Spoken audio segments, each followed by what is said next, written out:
Hey, how's everybody doing tonight? Been a crazy week again, hasn't it? Freight seems to be kind of dropping off here. A lot of it, I think, is probably because of the Easter holiday on Sunday. But I noticed a lot of different truck drivers that do YouTube and stuff have been saying they've really kind of hit the skids this week. And I hope that everybody's doing well. I hope this live stream finds you well, and I hope everybody's as prosperous as they want to be. Hopefully, you made it home for Easter to be with your family. Hey, Vic, how you doing, man? Glad to see you. Hey, I never really got a chance to properly to thank you for being so inspirational and starting off with this thing, and been nothing but a class act here. Everybody who's not familiar with Vic Med, check out his channel. He's got a great trucking channel. He's got some really good insights into different things, and just a really good guy. So I hope everybody gets to have a nice Easter with their family. I know I'll be home, gonna head out on Monday, and hopefully have a decent week next week. Hopefully the temporary slowdown here is due to the holiday, but boy, it's just hard to tell right now. And hopefully everybody's making it through this tough time okay, and keep your head up. I know it can really mess with your mind when things aren't going well. It's hard to take sometimes, pretty discouraging. There's really high highs and really low lows, isn't there? So hang in there, and we'll get through. At least help each other out. That's for darn sure. We really need to do that. I've been noticing a lot of truck drivers are saying either they're staying home for a little bit because maybe they have to, if freight is down. So my heart goes out to you there, or because they're not happy with the rates and they don't feel like it's worth being out on the road, which I'm sorry to hear that too. Hopefully that you can hang in there for a couple months, get through this. But I just kind of had it in my mind. Truck driving is a difficult life. Travel a lot, away from home a lot. Hey, Mr. McGuire, checking in there. Away from home a lot. Don't have a lot of free time, but occasionally we get some free time. We got breaks every day. Sometimes you're waiting to get loaded or unloaded. And I just got to thinking, we got the opportunity to earn some extra income on the road, believe it or not. Now, not talking about what you're thinking about in the truck stop late at night. Get that out of your head. Most truck drivers today carry some kind of a computer, smartphone, laptop, tablet, and I noticed a lot of them have internet connection there because if you're on the broker boards, you get internet access and stuff like that. And there's some things we can do to kind of earn a side income. I always call it a side hustle. I've had a side hustle most of my life, ever since I was young, either working 2 jobs or I always try and have something going on the side. Just, I don't know, call me greedy or whatever you want to call it. But I kind of came up with a bunch of them in my head and tried to weed some of them out to the less desirable ones. Like you probably see people talking about doing online surveys. That's a bunch of garbage. No, you're not going to make any money doing that. You might make it 25 cents for 3 hours worth of work. So I put together some other ones here that are real and attainable. Not all of them might be up your alley. It depends on how skilled you are with using the computer, definitely, how much time you want to put into it, and just kind of what your skill set is. I know a lot of younger people are a lot better with computers. I'm not great with the computer. I can accomplish a task if you give me enough time, but to do it fast, I'm just not good at it. Never did learn how to type. That was probably not a very smart idea. I was probably one of the last generations in school that didn't have like a typing or keyboarding class, whatever you want to call it. So first one I'll start off with is, and this is probably the most involved one, is rental real estate. We're fortunate in this industry. Most of us have a pretty solid income and a substantial income, as opposed to a lot of other things we could do. If you can set aside money and invest in rental real estate, most of that work, once you have the property, can be done on the phone. If you need to call a tenant, you need to do your banking, whatever, do a deal, you can put together a whole deal on the cell phone and your laptop, documents, fax back and forth, things like that. Most of your richest people in this world are real estate people. There can be a lot of money in there. It's pretty rewarding. At times it can be really challenging. It's probably the least passive of the things I've picked here to talk about. It can involve some of your time, but at least, if you're to a point where you have to take off a couple of days to work on something, there's an income that goes with it. So I'm a kind of a real estate guy. I bought my first rental property 1 month after my 18th birthday. Now, don't get me wrong. I've made a few bad deals in my time. There's some I wish I could take back, but unfortunately, can't take it back. You just keep going, start over, whatever. I've taken breaks from it where I didn't have any at all and gotten back in. Just can't seem to shake that real estate bug. The next one, I'm just going to do my two favorite ones here first because I can't help but talk about them.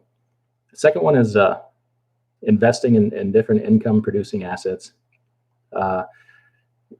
Things like dividend paying stocks would probably be my favorite. Oh, back to the real estate thing. I had a neat idea yesterday. Something, if you're an investor, you know about it probably, but if you're not, you probably never heard of it before. We'll do a video on it here shortly. And it's not clickbait and not a scam. How you can get started investing in real estate for like $50. And it's straight legit. I think you're going to like that. Especially if you're just kind of looking to get your feet wet and you don't want them nightmare stories of, oh, they're going to call you at 2 a.m. because their furnace is out, stuff like that. Nothing like that at all. Anyway, investing with dividend stocks. I'm not really into them, but CDs. You can look at all kinds of different things to put your money in. You got a lot of time, spend a lot of time educating yourself about it, and get your feet wet little at a time. Now, I brought up my accounts and I did some adding, and right now I got 49 different investments that pay me an income. Most of them are very small. Some of them they're bigger. Some pay every month. Some pay quarterly. Some pay once a year. Some pay twice a year. But it's, whether the market goes up or down, the ones I have keep on paying. I may suffer a cut here in this downturn we're having right now. You never know. But overall, pick big, stable, solid companies that are going to pay. They have a very long history of paying. Now we'll get into a lot of different online things you can do. These are all based on your skill set. There's a website called Mechanical Turk. You might have heard of it through Amazon. The website is mturk.com, mturk.com. And what Mechanical Turk is, you go on, businesses post different tasks they want to have accomplished. And it's cheaper to do it this way than to hire somebody. So what they post is like different tasks that computers cannot yet do. Like if they post something on a website and need some pictures identified and captioned or titled, you can go online and do things like that. Different transcribing, things like that. Mechanical Turk does not pay all that well unless you're a fast typer. So check it out. Maybe for you, may not. And you can do it. All of this you can do at your leisure. There's no set schedule. You take on whatever tasks you want to take on. Now this one's pretty cool, I think. It's called usertesting.com. When bigger businesses come up with a website, they will hire people to review it. Now what you'll need is a computer and a microphone. You can just have a little mic, whatever, your headset. And what you do is you go on the website, you sign up, go through a process, get approved, and then you review websites for for different companies. Now, what they do is as you're scrolling through the page, they're recording you and your reactions. So you talk about what you're seeing in real time. Say, I like this, I like that, I don't like that. This is hard to decipher. You need to make this more clear. I would change this, change that. You go through the whole web page. You're basically giving them a review as a consumer and telling them what you like or do not like about their website. The pay on that varies wildly based on which company it is and all what they want you to do. But that's a pretty neat one. Typically, they say the pay is like $10 for a 20-minute review. Some of them, the more important ones, can pay more than that. And if you want to give them live feedback, they'll pay you, maybe up to $50. So that's a legit one to do. I see a lot of people in the truck stops and stuff, a lot of camera bugs. On the road, you get to see some pretty interesting things, and people will pay you to take stock photographs, walk around with a camera, take pictures of just various things. On websites and advertising, where they get all these images that they use in their advertisements and stuff, it's from people that do this, and you can sell them online to websites like Shutterstock, Adobe Stock. What are some other ones? iStock, Getty Images. And the pay, just for random, not very good pictures. You can use your cell phone, you can use a good quality phone, whatever. The pay can be 20 to 50 cents per photo. If you take some really good, high quality photos that people are interested in, you can get like $100 for a picture. That's not going to happen all the time, but if you really got an eye for that and a skill for that, you can make some real money. The next thing I would talk about is you see a lot of people making money off of social media these days. Instagram, for instance, YouTube even. You can make money off of YouTube. I don't make anything off it yet. I'm not that big, but the potential is absolutely there. Especially females tend to do really well on YouTube and Instagram. And you can provide different links on your sites, like the Amazon links, to where people click on them. And if they buy something through your link, you get a commission off of that. Different things like that. If you got a keen skill for writing, how about doing a trucker blog? Or, I have a website where you just do blogging. You get really good at it. People can make real money off of blogs eventually. You got to build it up, draw people in, grab their interest, and people will start advertising on your blogs. There can be good money in that. This is a good one because there's a lot of bilingual truckers out there. The more rare language you speak, you could make some serious money. You can do online translating for people through a website. It's called Gengo.com. Gengo is the website. I'm talking like $400, $500, $600 a month you could make just doing some basic translating. I imagine Spanish doesn't pay as much. French can pay pretty good. Russian, man, if you can speak like Japanese or Chinese, you can do really well. Make several $100s a month. There's no chump change with that one. And you can pick when you want to do the task. Now, to get approved, you got to sign up and take a 2-part test, and then you get to choose the work you want to do. They post the tasks on the website, and you say, I'll do that one, whatever. Do as many or as few as you want. Obviously, the more you do, the more you can make. There's a website I really like called Fiverr, Fiverr, and it works in a similar way, kind of in reverse though. Professionals go on Fiverr. Like if you can do video editing, sound editing, make video clips for people, arrange video and stuff like that, or even people will pay you if you have good penmanship. You can handwrite letters for people, and I've used Fiverr. I used Fiverr to make my intro for the music for some of my videos for like $30, I think. And it was a professional as heck job. It was great. And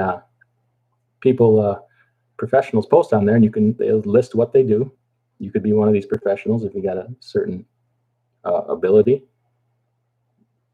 Go on there and look, and see if there's anything you can do, and people will hire you. It's really nice because somebody like me, if I want something done, I can't go out and hire a big advertising agency or there's things that are definitely outside my ability.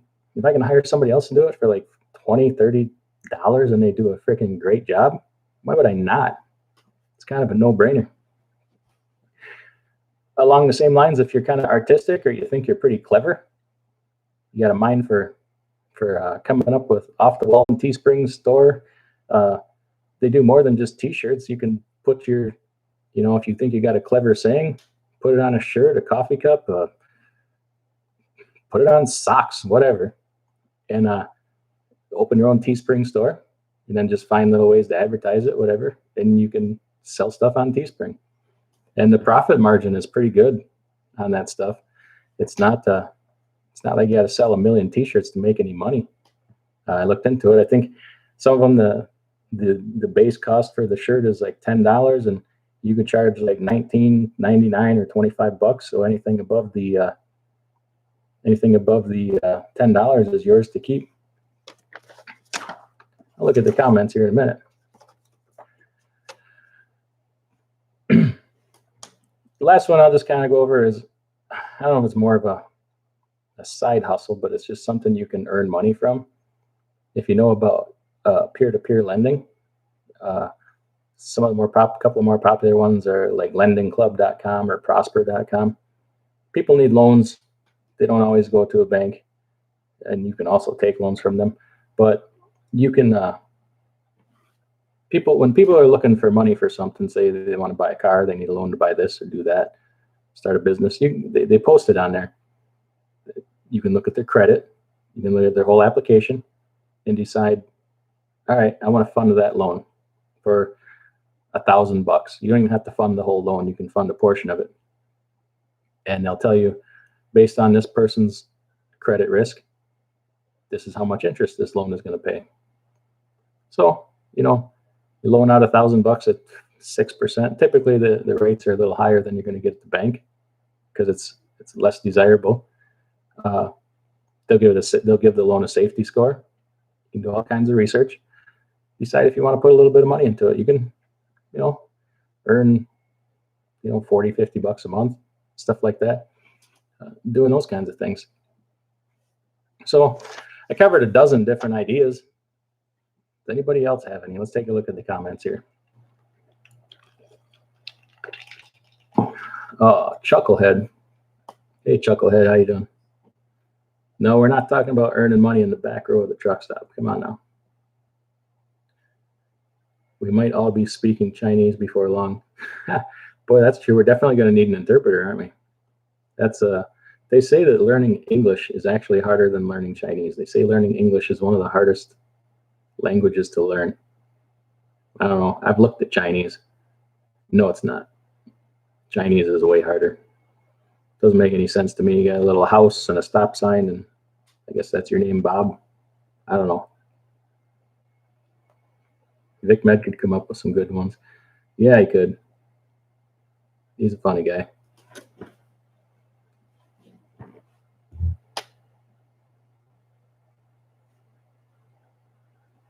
So does anybody do anything else to earn money on the side?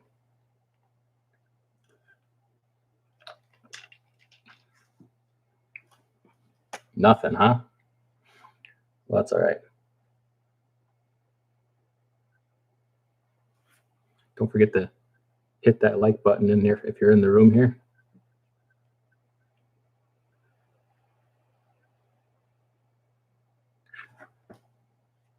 Well, we can talk about other things then. Maybe not everybody is ambitious as I think. I guess on your breaks and stuff, it is nice to sleep. Boy. like therapy or something, calm his mind down. I do some concrete staining on the side, but never have time now. Man, that's hard work. Working concrete is hard. Staining, I've never done staining though. Yeah, that's something you got to be home for. Trying to think of just things you can do from the truck. Imagine there's way more. I'm not ambitious enough to get into going and walking around polishing rims and stuff. That'd be, who's got the energy for that after a day of driving? That's a good way to get beat up. People think you're begging for money, I suppose, too. Hey, there you go. You walk around the truck stop and beg for money. I'm staying busy. 1 year into a new authority, just passed my audit. Congratulations. Boy, I remember when I had my new entrant audit, I was scared to death. It was back in 2000. I started in 05. So I guess my audit was in 06. And I didn't know anybody that I could ask what's it going to be like? What the heck are they going to do? So I get a call from the state patrol. It was. And they said, we're time to come out and do your new entrant safety audit. So I set up a time with them. I had desk, everything laid out on my desk, every file, really organized. And my doorbell rings. I go answer the door. And it's this lady standing there. She's about 6'10", shoulders as wide as a linebacker. I mean, this lady was built like a brick house with a 45 strapped to her hip. I'm like, oh, damn, I'm in trouble, man. So came in, and my office was in the basement, and I said, all right, we got to go down here. My office is down there. And she looked at me like, I got a 45 on my hip, right? What are you trying to pull here? I'm like, I'm not pulling nothing. So, you're bigger than me and you have a gun. So she came down and went through all my stuff, was as nice as could be. She's like, you got your drug testing stuff in order? You got all your permits in order? She looked at a couple logs. She gave me, didn't find anything wrong, but she just said you could do this in addition to what you're doing. And boy, they really wanted to see that drug testing stuff. And she was nice as could be, very helpful. She's like, if you ever have any questions, call me. She says, even if you're doing something wrong, I'm not going to come down on you for it. I'd rather help you get on track. And it went good. So, but I hear now for the new entrant audits that they don't even come visit you. That a buddy of mine went through his about a year ago. Two friends actually, and all they had to do was take everything they had for since they started, the last 6 months worth of logs, and email them or fax them to the DOT, the state patrol, whoever does it in their state. Didn't hear nothing back for a couple of months, and all of a sudden got a letter one day, you're good to go. So would have been way less intimidating to do it that way, because dang, I was intimidated.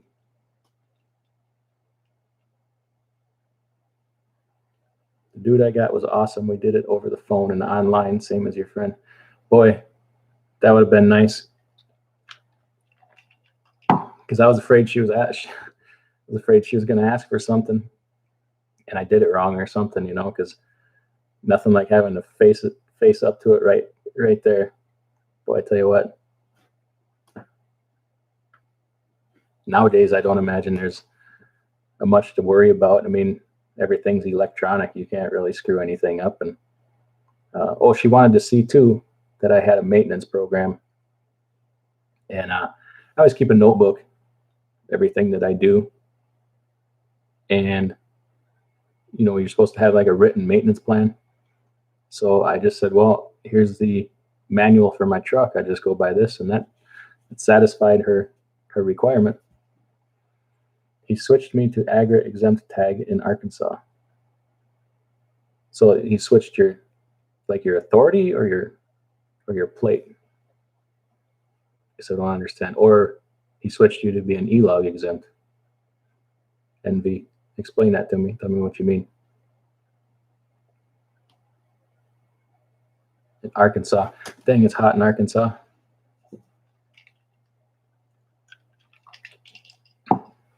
So yeah, once you go through your new entrant audit, If you keep your nose clean, it don't bother you anymore. You start getting dinged in inspections. They'll come pay you a visit. They'll announce that they're coming. I went through an audit for the company I worked at a while back. Took a break from doing this and went to work for somebody, and they got audited and didn't go so well. The boss man had to pony up some cash. She was not at all impressed with some things that was happening around there. Could have been way worse, though. Could have been way worse. They basically got a slap on the wrist. So he switched you to agri exempt plates. No logs unless you go 150 miles, and my insurance went way down. Oh, congratulations. Hey, insurance. I just renewed my insurance. It was up for renewal, and I've been sweating it because I talked to people I know about what happened with their insurance, and just some different trucking people on YouTube, what they've gone through with their insurance. They post their what it comes back at. I was sweating it because people's insurance is skyrocketing. I mean, I've seen people's insurance double, where they're paying like $17,000 a year just for primary liability. I'm like, that would put me out of business. I wouldn't be able to handle that. That's only for primary liability. It does not include physical damage, truck and trailer, cargo, general liability, all that stuff. So I've been sweating it, and I finally emailed my insurance guy the other day. I says, hey, are you working on this? Are we almost set? And he comes back, he says, I just got the numbers in. It only went up $100 a year. So $9 a month it went up. I don't know if I'm comfortable giving a number out of what I'm paying total, but I've not heard of anybody else paying that small of an amount. If anybody is, I don't want to give his name out on the video here because I don't want him to get swamped with calls or anything. But if anybody needs to get their insurance requoted or feel like you're paying way too much, if you're paying, let's pick a number here. If you're paying over $10,000 a year for your whole insurance, if you're under your own authority and you have a clean CSA and a clean record, and you're paying over $10,000 a year, shoot me an email, diysemi@yahoo.com, and I'll steer you towards a guy that thinking he can help, man. There's no special reason why my insurance is as low as it is. I have a clean record, clean inspections, clean CSA, many years experience, but still, I know other people that do too, and their insurance is way higher. So if you think you need to get requoted, shoot me an email, and I'll steer you towards him. I definitely want to talk to him before I send somebody over to him, make sure it's okay with him. NV says, my first year authority was $28,000 through Progressive. Oh my God. Second year dropped to $17,000, but now I'm down to $8,000. Well, congratulations. Wow, $28,000 and $17,000. Holy crap. I'm with Shelter now and have my truck insurance with my homeowner. It gave a big discount. Okay. $11,700 for a year for $1 million liability, $1 million general, reefer breakdown, $100K cargo, $500 deductible. Hey, that's not bad. I'd be inclined to probably leave that alone. You might do better, but you might get switched to a company that'll give you a teaser rate and then jack it up after your first year. I'd probably leave it at $11,700, but $28,000 and $17,000 is pure madness. I don't know how you survived $28,000 in insurance your first year. Congratulations. You did a great job. Even $17,000 for your next year. Hats off to you. You did a good job. I'm considerably under 10,000. I don't want to jinx it, so, and I don't want to have to defend my numbers to people calling me a liar or anything like that. So I'm not even going to say, but 11,700, That's a decent rate. Do you mind if I ask who your insurance company is? Open Road?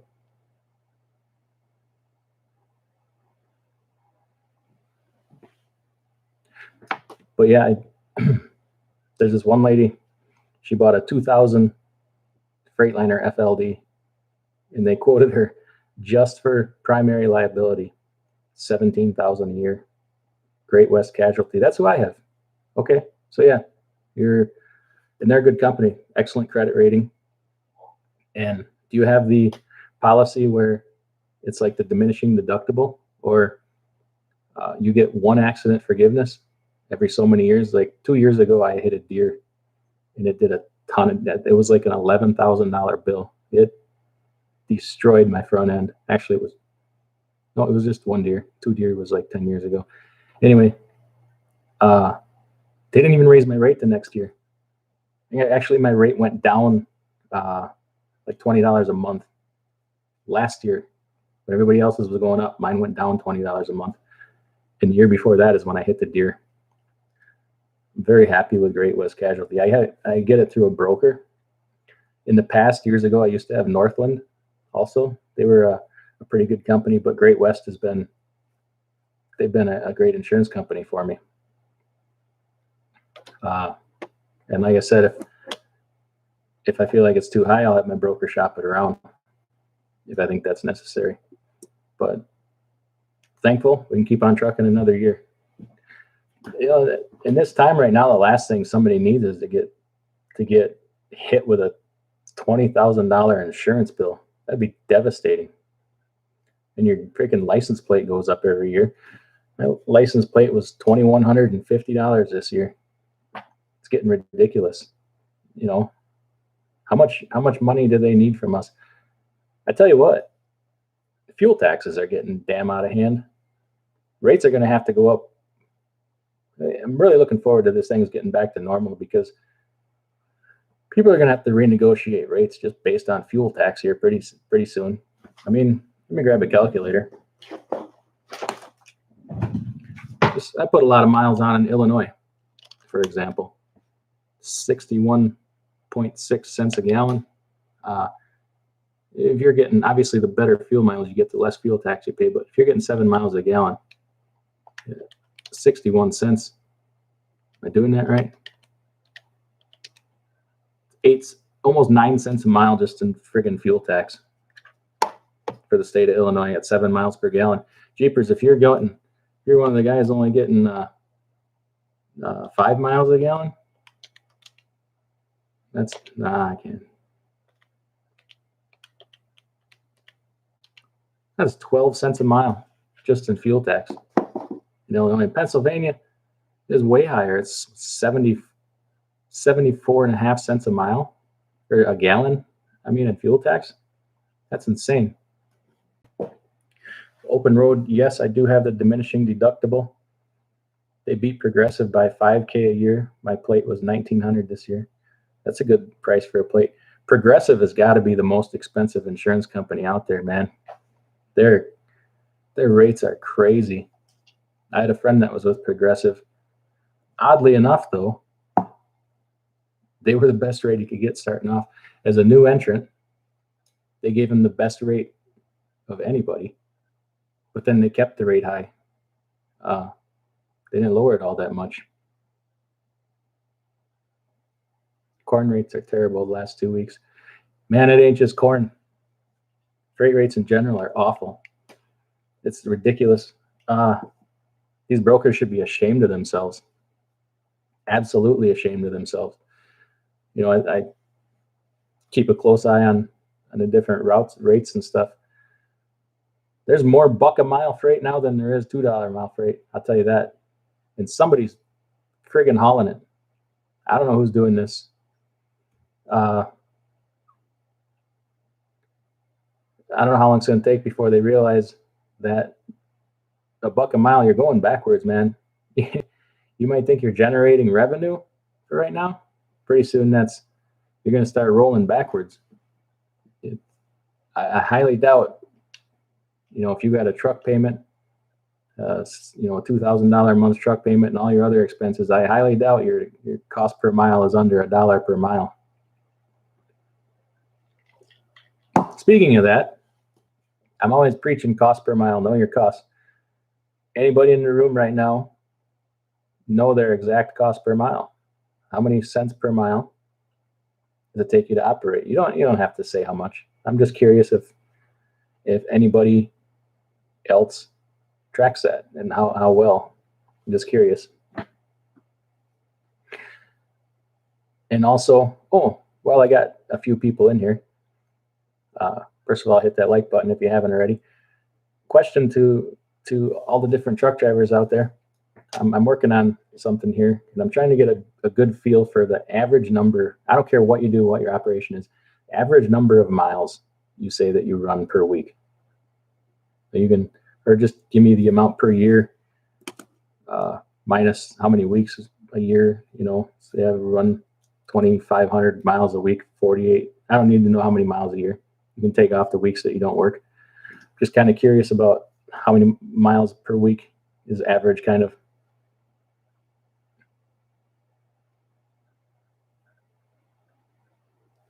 Okay, so you got a grasp on your costs there, open road.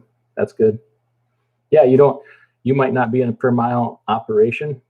You know, dump trucks don't work that way. That's all, you know, hourly and stuff, oversized. You know, it's just have some idea of what things cost you, however you measure your metric.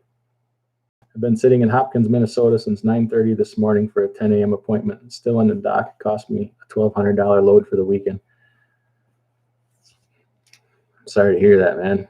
I'm really sorry to hear that.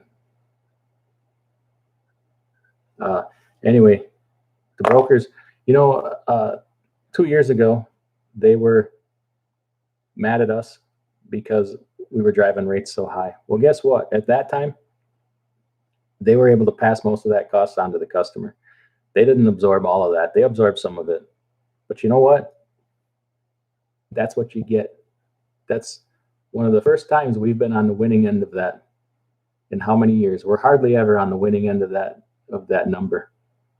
And hey, you know, yeah, we took advantage of it, but market is what market is too. Last year they drove the rates down, and you know, I would talk to brokers. They would call and say, I can't find a truck. I can't find a truck. Well, I'd tell them straight up, hey, that's your fault. You drove rates down, and the first people you're going to drive out of business are the good operators, the good drivers, the companies, because they care enough to maintain their equipment and pay their drivers and keep up on everything. So their costs are higher. The people you're going to be left with are the ones that are going to provide you bad service. You know, I try to talk to brokers time to time when they call, and they tell me stories about guys picking up loads and disappearing, delivering 5 days later, or taking a load and dropping it somewhere and not telling them where it is and not delivering the load. So, hey, that's what you get. Congratulations. You drove the rates down and drove all the good carriers out of business. So this is what you're stuck with. They don't like hearing that. And now what they're doing, I know a couple brokers personally, and they've told me their rate from their customers has not gone down. Some have gone down a little bit, but the drops you're seeing right now are the brokers cutting the rates. This is all them being scumbags to us. So you know what? The people that survive this, when this all turns around, I hope we stick it to them. I hope we do, because they're acting like scumbags. They have their costs. I understand they got to pay employees. They got to pay this. They got to pay that. They don't have a third of the skin in the game as the guy owning the truck and hauling the freight. Yeah, brokers are canceling loads and giving it to others cheaper. Yeah, I've been hearing that. So they'll promise you a load too and not just refuse to send you a rate confirmation because they're still shopping the load around. That ain't right either. Super Valley. Hey, Mike H. How you doing? Welcome. Jake Karras. Good to see you, man. Hey, congratulations on your earning that 1,000,000 points in that last video. Made me feel good that somebody knew what I was talking about. Yeah, Mike H, I know how you would know Super Value will turn the screws to you like that because you've been through it. I was also talking about you a little bit ago with talking about Progressive. The old saying goes, good truck drivers aren't cheap, and cheap truck drivers aren't good. That's a that's a good one. I like that. Yeah. Also when things were booming a couple of years ago and they were jacking up drivers' pay, I kept saying to myself, there's going to be a reckoning for this. This is going to bite them in the ass later because rates can't stay like this. It's impossible for rates to stay what they were in 2008.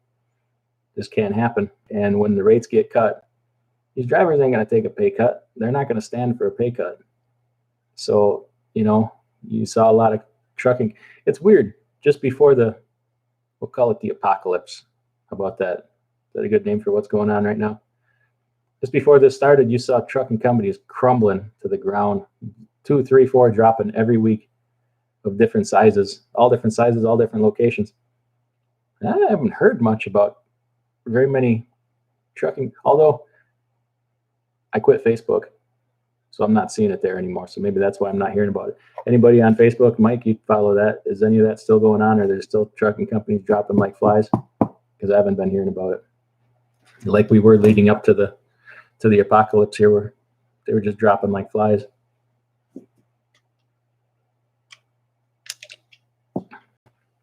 And maybe it's because rates got a temporary boost. I don't know. I wish they would have. That was good to see for a little while where rates went up. Unfortunately, I don't know if it's because of the Easter holiday or just because it's a sign of things to come. The volumes they have dropped like a rock. I know some of it's because of the holiday, because of some of the different loads I was trying to get this weekend. Nobody was shipping because of the holiday, which is good. Easter, you should be home with your family if you can. But yeah, anybody had brokers pulling any other shenanigans on them? Mike says, as I have told many brokers, put your big pants on, buy a truck and trailer, hire a driver, and see if you can afford to operate a truck on these rates. Amen, brother. Amen. But you know what? They wouldn't, if they didn't pass a truck every day on the highway on the way to work, they wouldn't even friggin' know what one looks like. And I don't have much more respect for the guys that are brokers that used to be drivers. Some of them I do. Like if you're an old school guy and you drove truck for a long time and hey, you get off the road, you want to be a broker. There's also a lot of them couldn't hack it. I know one in particular. I'm not going to say where he's from or how I know him, but he couldn't hack it as a truck driver. That's why first he went in as a dispatcher and then got into brokerage and stuff. I got no respect for stuff like that. And you can always tell the guys that ex-drivers, that the ones that couldn't hack it just because of the idiocy that comes out of their mouth. And they're always the first ones that say, yeah, I used to drive and did this and did that. The guys that were doing it a long time just say, no, just worry about it as nothing. This is this and that's that. And they're sitting in an office in Minnesota and they can tell you how to all the truck stops and how to get into a customer in Alabama. It's cool. I like talking to those guys. I had all the doom and gloom I can handle. I turned all that mess off. I'm just working on keeping my stuff upright. Good for you, man. Good for you. I quit the Facebook. The same reason I didn't want to get into it in the first place. Just too much noise. I got caught up in it. You probably noticed that. Got caught up in it for a little bit and realized that it doesn't matter. Facebook and stuff like that give equal footing to a voice from any different person. So if, I don't know a nice way to say it, a feeble-minded person's voice and opinion carries just as much weight on Facebook as somebody who's a professional and a highly regarded individual in their field. That's just nonsense. and I got tired of it, and I'm not going to participate in it anymore. So I took a couple videos down that I made because even I didn't like it. And that's not the person I want to be. That's not the kind of information I want to give out. So do my best to be more upstanding going forward. It's obviously the people in the chat here are ones that probably listen more regular. I feel like a lot of people feel like you can't talk about economics without talking about politics. And I really feel like you can separate the two. I like to talk about economics and stuff like that separate from politics. Is that you kind of understand that? Is that like an acceptable thing to do? Because a lot of people will read politics into things even when you don't intend it. Like everything money-wise, well, okay, he said this, the economy is going to do this. Well, that's his fault. That's his fault. Sometimes it's nobody's fault. It's just kind of how money in the economy works. So like, okay, so you're cutting interest rates will cause, say, inflation, whatever. That's an economic, I'm gonna say law, that's an economic rule. But that doesn't mean that I'm saying the person that did it screwed up or did something wrong. I don't know if that makes any sense to anybody. I like to talk about that stuff. I guess I'll have to be careful how I say it all the time, or have to point that out to begin with. It's almost impossible to get detention pay from brokers nowadays. That's sad to hear, because the last 2 years it was getting easier and easier. We made a lot of progress in this industry on detention. In Uber, man, let me look into the camera and say this. Screw you, Uber. You are claiming to be different and better than everybody else in this industry. And in the end, you turn out to be no better than anybody else, cutting your detention, cutting the pay, and all this other crap that you did. So there's my rant on that. And also, your customer service sucks. I tell you what, man, if you're on an Uber load and you got to call somebody for support, I ain't going to say it.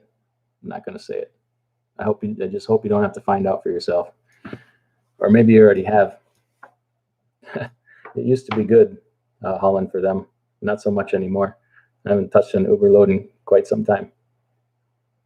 TQL's like $25 an hour for detention. That sucks, but it's better than nothing if they pay it. I always figure too, places that promise you all the money, they can promise you whatever they want if they have no intention of paying you. It's like if they're going to pay you out, we'll pay you $5 a mile to do this load. Most of the time I would say no, because I mean, if it's any load of any distance, obviously short stuff, you could get that, but 700-mile load, we're going to pay you $5 a mile to do this load. You're obviously not going to pay me, because the customer ain't going to pay you $5 a mile. I mean, in certain circumstances, if it's a critical load or oversize or whatever, but you're just your general freight. You got to be careful. You did not say anything wrong in your videos. People today are just soft. Hey, thanks, man. I need to hear that from time to time. I got to tell you, I get some nasty comments, man. I really do. You probably don't see them, because if they're bad enough, I take them down. I'm not going to have that. I'm not going to listen to that. I don't mind. I really don't mind people disagreeing. You'll see people who disagree. I leave their comments up. I appreciate that, because they do it civilly. I don't stand for personal attacks. I've got some. Quick story. The very first comment I got on my very first YouTube video was horrendous. It was awful. I mean, this was from a lady, and she called me everything but everything but an upstanding citizen. So, but then she retracted it, so I could still see it in my analytics, but people in the video couldn't see it. She must have felt bad about it, and then she just put up a comment, "Thank you." So she must have felt bad about it. People can't disagree anymore without going right for the throat. You know, if I disagree with somebody, I either just let it be, or just say, you know, here's why. Uh, it's unfortunate, man. It's almost like somebody's taught us to act that way towards each other. It's unfortunate because kids are picking up on that, man. Not convinced that that doesn't have something to do with why kids are going around shooting each other and crap, because they don't know how to have a civilized disagreement. It's too bad. It's very unfortunate. But anyway, what were we talking about? Oh, I just wanted to say, and me and Mike H have talked about this a bit. Be cautious in this time right now, especially if you're dealing with a lot of brokers. Um, I kind of feel like there's going to be brokers that stop paying on loads and stuff if they're in a financial pinch. Like, not saying C.H. Robinson would do it or that they're one of them. I'm just using their name for an example. They had some financial problems. They're in a big lawsuit right now, and they could get a heavy financial burden put on them, not be able to pay their bills. So there's also still a lot of new brokers all the time. And check credit ratings, man. Check credit ratings. In addition to that, on that, click on that feedback, because some people won't ding on the credit rating, but they'll put in the comments there that they didn't pay, or they paid late, or they paid short, or they didn't reimburse for a lumper. Be cautious, man. Try to deal with the same brokers you've been dealing with for a while, that you've built a not necessarily a relationship, but you know are going to pay, even if it's a couple dollars less. Like they say, you know, they always say a bird in the hand is two in the bush. Well, having that $1,100 in your pocket instead of $1,150 with the broker that's paying more that you don't know. In a time like this, I'd be conservative in safety on everything. This is my personal opinion. Jake Harris says, I recently bought a Freightliner Century like yours, and I can't get it to stop shaking after 45 miles an hour. That can be a lot of things. I would start simple. Obviously, always start with cheap and simple places, and your tires out of balance, what your tires look like.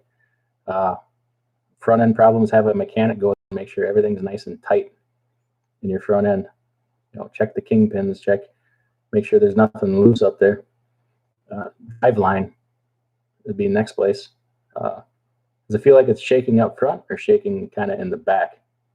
Carrier bearing, you know, from when in the rear of your drive shaft there, the carrier bearing being bad can cause quite a vibration, or drive shaft being out of balance, or a bad U-joint. Start with those things. They're much cheaper than starting to tear into, you know, rear ends and stuff like that. I've enjoyed your videos and insights. I like to watch how other people do things. Oh, thanks. I like to, I don't know, a lot of things I like to think I have a different thought process or perspective on. Not saying it's always good, but a lot of times it's different. I find that I don't agree with a lot of people on a lot of different things, and not that I think they're wrong. I guess I just come at it from a different angle. Alex Express, hey man, that's another good channel. If you guys are like into trucking, check out Alex Express 3. He's a pretty cool guy, really nice, giving me some good advice on, you know, you'll talk about YouTube a lot and making videos and stuff. Really good guy. So he's a truck driver too. Does videos from on the road. Give him check him out. Say hi. Tell him I sent you over there. Oh, hey, glad to have you back, Jake. While we're doing this here, what's a good time tonight for people for live streams? I'm usually home on Fridays, and thought, you know, 7, 8 o'clock would be good, but I don't know what time people get done working for the day. You love the inside of my truck. What the hell are you doing on the inside of my truck, man? You better not be in there. I thought I locked the doors. You know, it's no Volvo like yours is. I'm pretty sure you drive a Volvo, Alex, if I remember right. I just drive a lowly Freightliner. I'm just an old freight hauler out here. No bells and whistles. Bouncing up and down the road, hitting my head on the ceiling. Actually, that suspension rebuild I did. I don't know if you guys saw those videos. I couldn't be happier than that with that. That was worth the money. It was expensive, but it made me want to keep the truck a lot longer. So I'm pretty happy with that. Also changing those cab mount bushings. This is one of my first videos. I'm surprised that video hasn't done better. That's a common problem with trucks is those front cab mount bushings. Even if they're not bad enough to make your cab sway like that, they wear. So if your truck is, I'd take a look at them if your truck is 5, 6 years old. Not saying you got to replace them at that point. Take a good look at them, get a flashlight up in there and see if they're cracked and all weather checked and worn.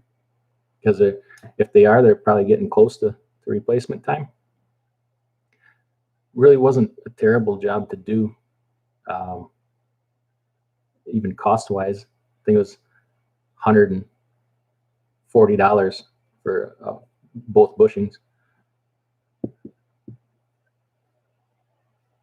How did you get those beautiful double doors? Did you do a truck and cabinet? Oh, I see what you're saying. No, I'm home. Home, Alex, right where you should be. Not sitting in a hotel room. I saw you doing a YouTube video from a hotel room last week. Where did you get that kind of money to stay at the Four Seasons? What fuel mileage do I get? I just did my first quarter fuel tax return, and first quarter is usually the worst quarter for me through the year because it's the coldest. It was 7.29 was my actual measurable documented fuel mileage for the first quarter, 7.29. Yes, I'm impressed with my Freightliner. Good. I tell you what, Jake, that truck is a moneymaker. If people laugh at you, tell you to get a real truck, tell you to whatever, don't. These trucks, these Freightliners with the Series 60, man, they're moneymakers. Yeah, the fuel economy is great. There's not a lot to them. Yeah, you got to fix a lot of stuff on them, but it's worth it. If I'm not the type of guy I need a lot of fancy bells and whistles. If I hired somebody, would I expect them to drive the truck I'm driving? Probably not. It can be a lot to put up with. But for me, man, I like that money. I really do. It's a tool to make money. That's right. When was the last time you saw a carpenter all concerned about what his hammer looks like? I don't dog people for having nice fancy trucks. Hey man, some people that's important.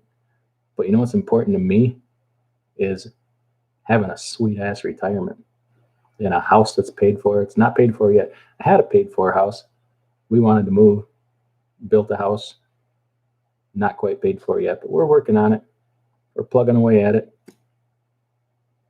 I just spent $1,400 on DPF cleaning and starter. Oh man.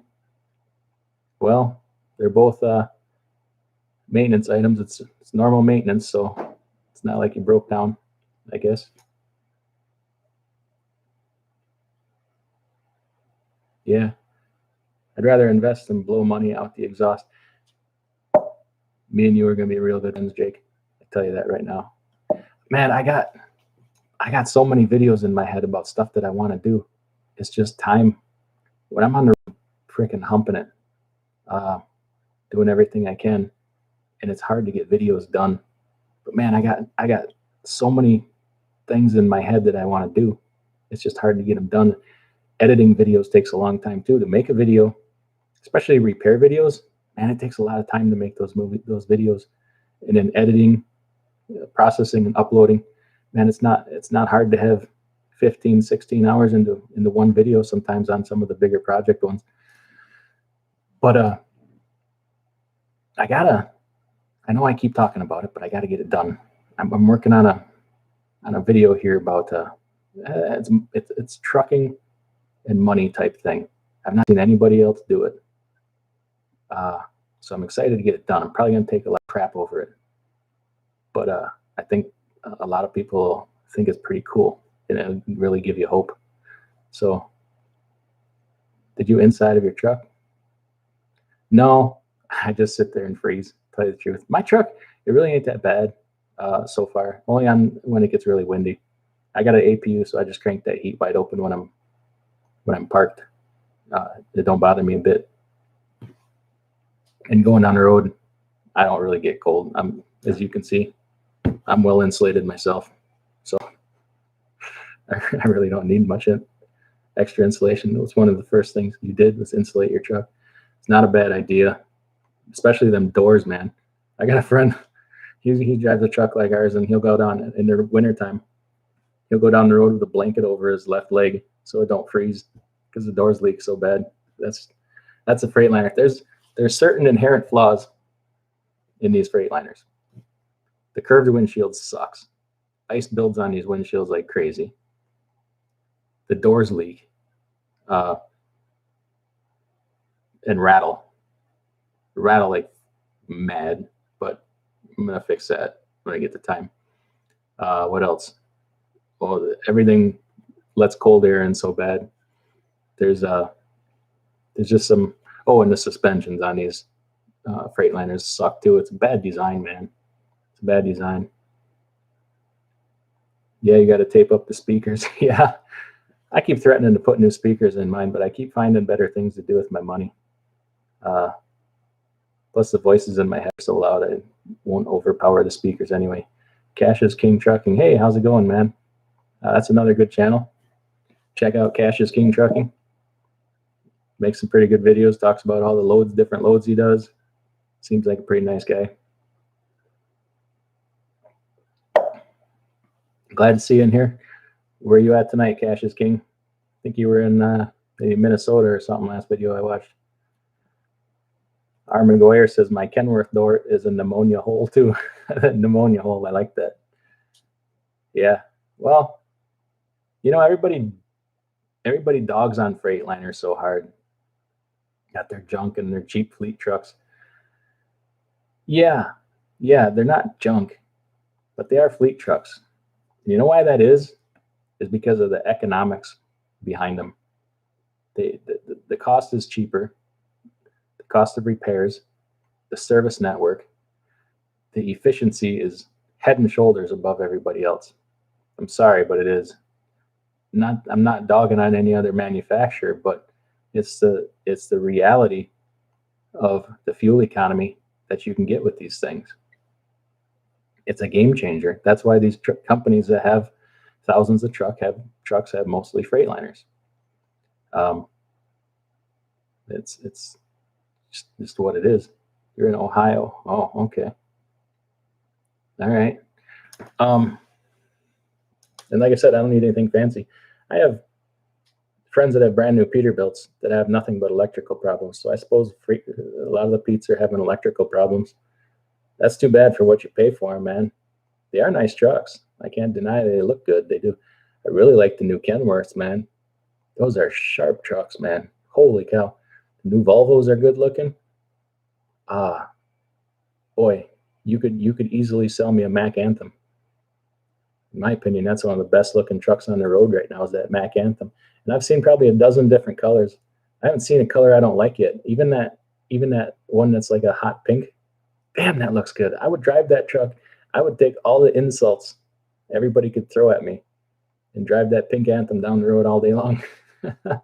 But I hear they got some problems with them, so, and I'm not in the market for a new truck, but a boy can dream, right? $65 for an airbag. That's cheap, man. You talking about a suspension airbag, like for a drive axle? That's a really good price. Trucks in general are not built to a good quality anymore. That's true because most of the parts and stuff are built in God knows where, Mexico, China, you know. And then the dealers, they're going to get their parts from China, but then charge you way more and then tell you Chinese parts are junk when that's where they're getting some of their parts from. So that's a scam too. You got $65 for an airbag. Congratulations, man. That's a steal. I think the cheapest I've gotten them for, and I thought I got a great deal, was $85. A lot of times they're well over $100. You put it on yourself, Did you? I don't think I have a video out changing an airbag. If I have to do it, I'll definitely make a video. It's not hard. You can do it right in the truck stop.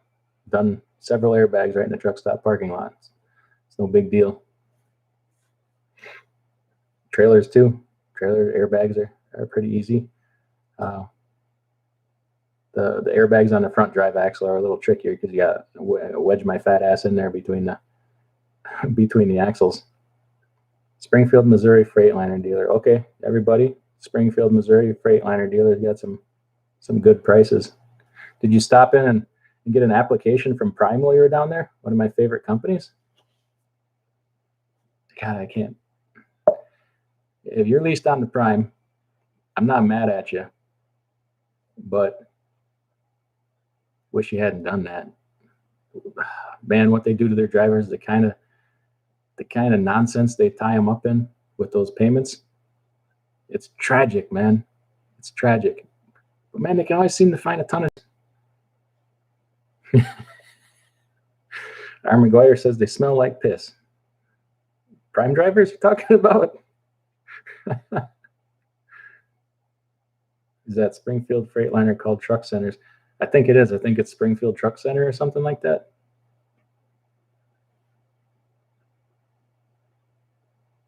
I'm independent for 7 years now. Congratulations. It's a hard thing to do. It's a hard business to make it in. Well, it's hard and easy at the same time when rates are good. This business really ain't bad. It's a no-brainer, but times like now, it's a bit pretty tough. I hate to see people falling by the wayside right now. I really do.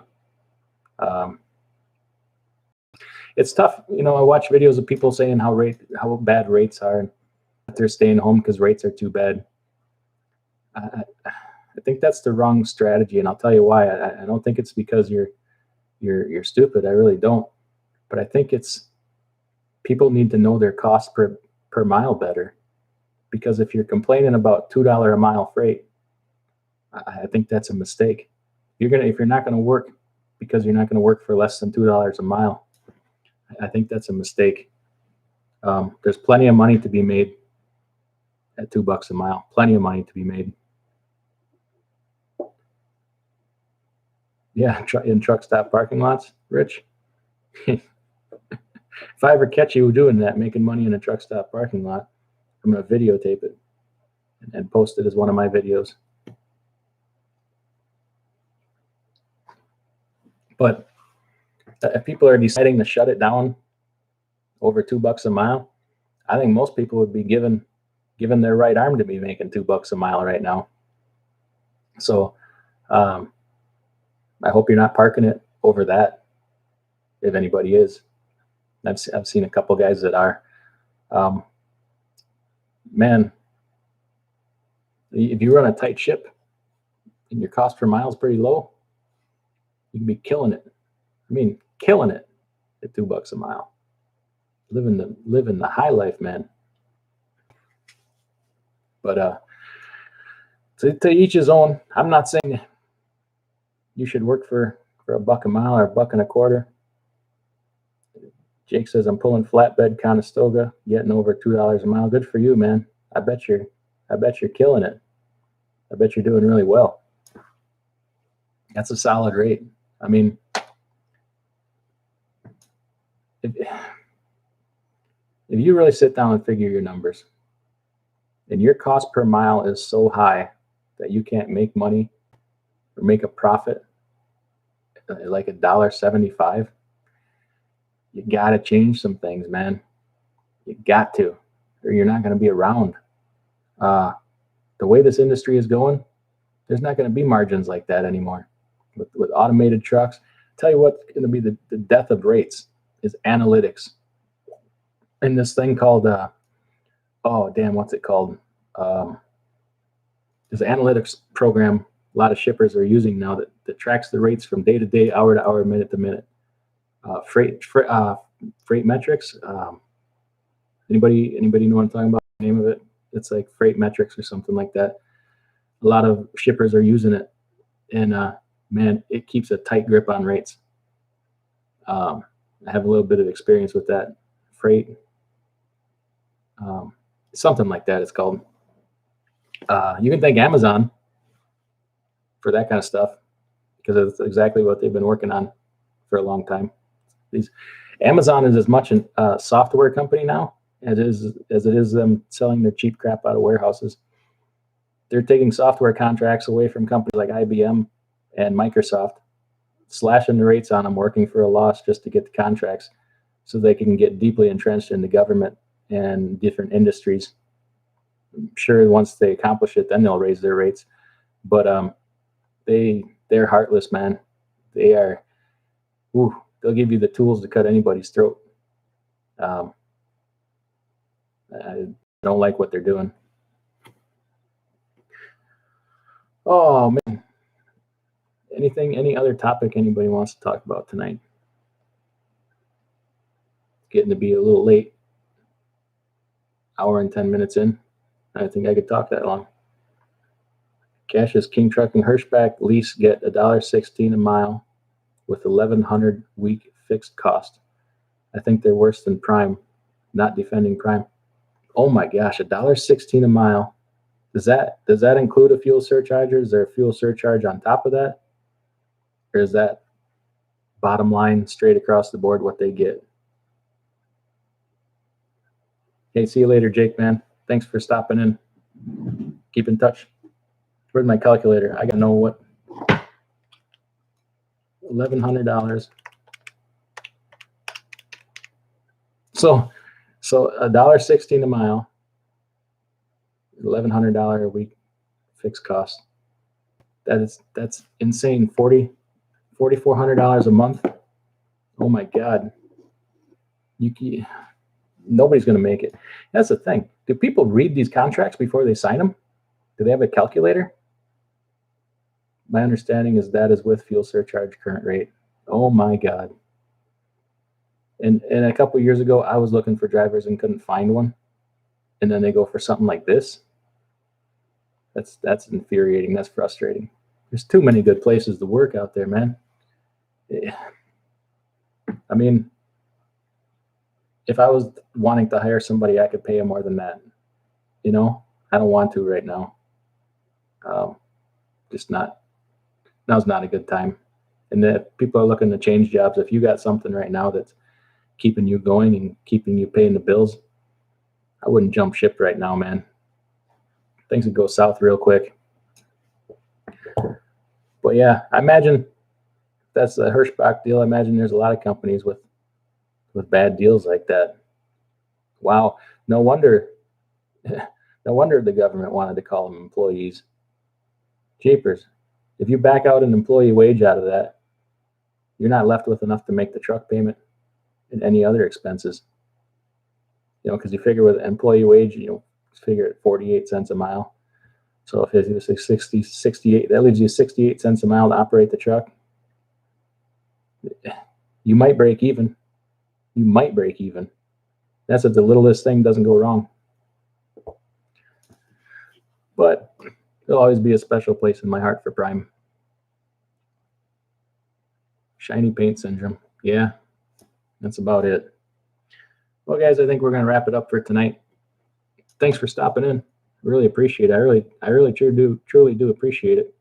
I hope that if you watch my videos, eventually you'll find something that helps you out with something. If anybody wants to know anything or thinks that there'd be a good idea for a video, I'm always open to listen. Not guaranteeing I can do it, but we'll try and give it a whirl. So everybody take care tonight. Have a good night, and we'll see y'all later.